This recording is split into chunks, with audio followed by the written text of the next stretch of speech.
लोग तो गरीबी में खूब मजाक उड़ाते हैं साहब, खूब मजाक, बहुत मजाक। इस देश में अगर किसी की मजाक होती तो सिर्फ गरीब की, और हमारे देश में अगर कोई नियम का पालन करना होता है तो सिर्फ गरीब को। अमीर कभी कोई नियम का पालन नहीं करता श्रीमान, केवल गरीब करता है। मास्क भी लगाता है तो सिर्फ गरीब लगाता है। चालान की बाजी आती है तो गरीब का चालान होता, कभी बड़े आदमी का कोई चालान नहीं हुआ। बड़ी विचित्र स्थिति महाराज, गरीबी बहुत विचित्र है। हमने अपने जीवन काल में बहुत नजदीक से गरीबी देखी, बार बार स्मरण आ जाता है। कहना नहीं चाहिए, अच्छा नहीं लगता, पर साहब सत्य तो आखिर सत्य होता है। हम अपने जिस गांव में रहते थे साहब, जहां हमारा गांव है मध्य प्रदेश में छतरपुर के पास में, उस गांव के हम ब्राह्मण हैं। गांव के ब्राह्मण थे, परिवार में हम घर में अपने सबसे बड़े थे, भाइयों में, बहन में, भाई में और बहन में। महाराज पिताजी कुछ करते नहीं थे, तो हमने अपने घर में रहकर, जहां हम रहते थे, 8 वर्ष तक भीख मांगी। 8 वर्ष तक भीख मांग करके दास ने खुद जीवन चलाया। और उस वक्त के कई वाकया ऐसे हैं जो हृदय को बार बार झंझोर देते हैं, बार बार वो याद आते हैं। हम जब पढ़ने जाते थे गांव में, खैर ये, हाँ सुनो, जब पढ़ने जाते थे हम गांव में, तो हमारी आदत थी बचपन से ही महाराज तिलक लगाने की। हम बचपन से तिलक लगाते थे।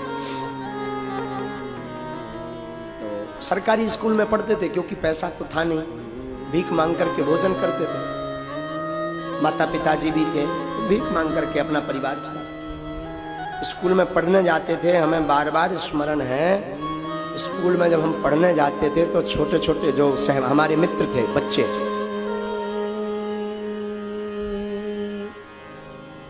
जबरदस्ती सिर पकड़ कर हमारा तिलक मिटा देते थे।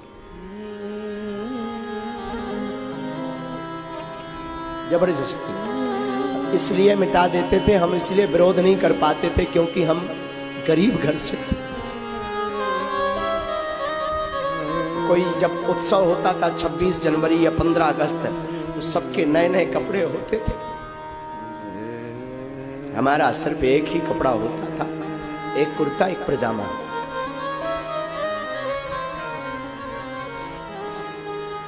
बचपन था हमारा, हमें वृंदावन पढ़ने जाना था, भागवत। उस वक्त 2000 रुपए किराया नहीं था।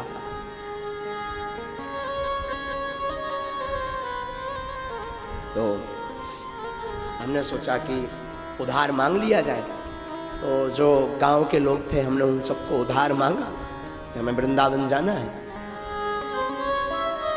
2000 रुपए उधार चाहिए। महाराज 15 दिन तक घूमे, किसी ने उधार नहीं दिया था, किसी ने उधार नहीं दिया था। क्यों? क्योंकि उन्हें पता था कि अगर हम इसे उधार दे देंगे तो ये चुकाएगा नहीं।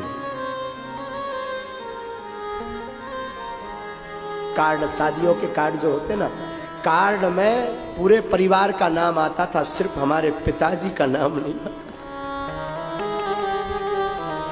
क्यों? क्योंकि ये गरीब है, ये आ नहीं पाएगा, और आएगा तो कोई व्यवहार नहीं चुका पाएगा, कुछ गिफ्ट नहीं दे पाएगा।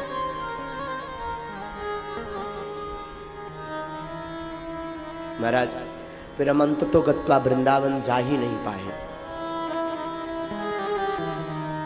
लेकिन उस समय में भी हमने हनुमान जी के चरणों को नहीं छोड़ा। हमारी माँ हमेशा हमसे बोलती थी, बेटा तुम घर से बाहर जब भी निकलना, मुस्कुराते हुए निकलना, कोई ये ना समझे कि हम गरीब हैं या भूखे हैं। मुस्कुराते हुए निकलना।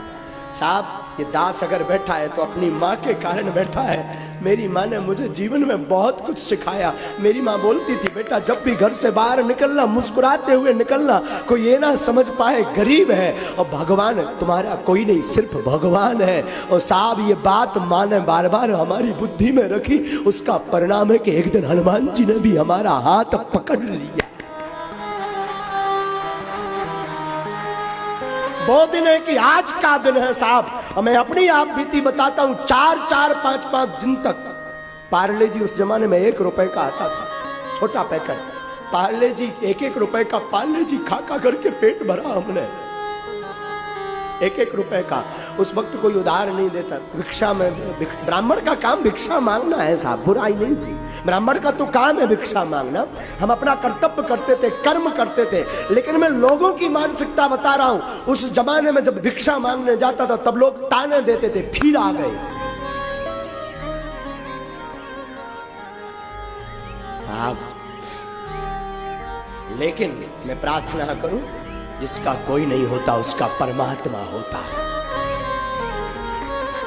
वो दिन है कि आज का दिन है। हमने हनुमान जी को कभी छोड़ा नहीं साहब। हम कहते रहे जैसी तुम्हारी इच्छा। मेरी माँ बोलती रही, बेटा तुझे चिंता नहीं करना, तू तो केवल भगवान का भजन कर। और हनुमान जी ने ऐसी पूंछ घुमाई कि आज बागेश्वर धाम पर हर महीने में 70,000 लोग निःशुल्क भंडारा पाते हैं।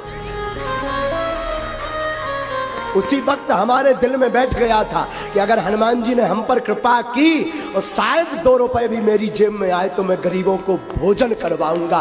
और साहब ये उसी का परिणाम है कि आज बागेश्वर धाम पर प्रति महीने 70-80 हजार लोग निःशुल्क भंडारा पाते थे। और देश का पहला ऐसा धाम बागेश्वर धाम है। हम कहते ना किसी बड़े आदमी की बेटी की शादी हो तो करोड़ों रुपए उसके तोहफे में आ जाते हैं, हाँ या ना? करोड़ों लाखों। और किसी गरीब के घर पर शादी हो तो हम आप ही मात्र 100 रुपए का लिफाफा लेके जाते हैं। हमने विचार किया क्या करना चाहिए, इसलिए बागेश्वर धाम पर हमने संकल्प लिया गुरु कृपा से कि धाम पर जो भी चढ़ोतरी आएगी उससे गरीब कन्याओं का विवाह करेंगे। मैं प्रार्थना करना चाहता हूं नागपुर महाराष्ट्र के आप सबसे, आप एक घड़ी बड़े आदमी का इनविटेशन छोड़ देना, बड़े आदमी के घर पर जाना छोड़ देना, पर एक बात गांठ बांध ले, गरीब गरीबी के कारण अगर आपको कार्ड भी ना दे पाए तो बिना बुलाए जाना और उसके घर पर कुछ देकर जरूर आना। इतना जरूर कर। तुम्हें सौगंध है अपने ईमान की, सौगंध है तुम्हें अपने ईमान की, क्योंकि साहब इनका तो सिर्फ परमात्मा होता है। और मैं व्यासपीठ से बोलूं तो बुरा नहीं होगा, जिसका कोई ना हो आ जाना हमारी गली में। बागेश्वर धाम खुला था, खुला है, खुला रहेगा।